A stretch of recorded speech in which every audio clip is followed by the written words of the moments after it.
Book 161, Camille Saint-Saëns, The Eternal Classicist and Global Wanderer, by Jann Pasler. From childhood, Saint-Saëns was a prodigy, dazzling audiences on the organ and piano. Yet beneath the polish of his famous works, The Carnival of the Animals, Danse Macabre, The Organ Symphony, lay a restless spirit.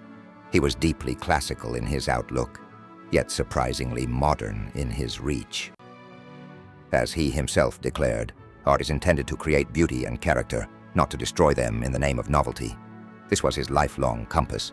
In an era intoxicated with Wagner, he stood firmly for clarity and independence. Let us admire Wagner without imitating him.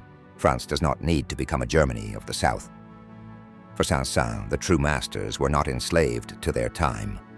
The great masters are not of their time.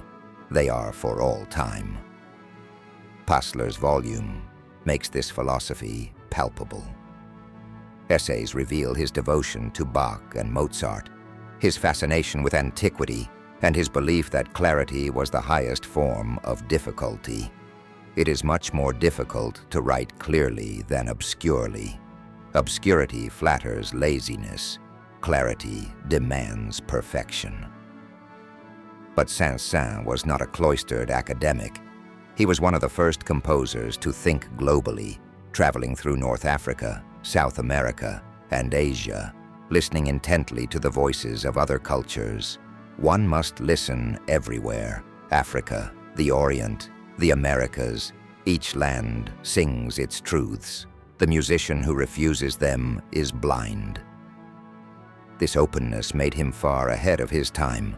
He balanced tradition with curiosity, classical form with exotic color. At his core, Saint-Saëns believed the artist must remain sovereign. The artist who follows fashion is lost. It is he who must lead, not be led. This conviction explains both his stubborn conservatism and his quiet daring. He resisted the fashionable cult of Wagner, yet incorporated influences from Egypt and Algeria. He wrote with classical precision, yet allowed himself the whimsy of the Carnival of the Animals.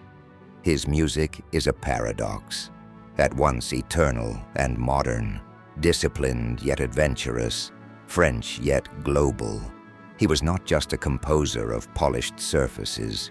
He was a philosopher of sound, a defender of timeless clarity, and a wanderer who believed that music belonged to the world.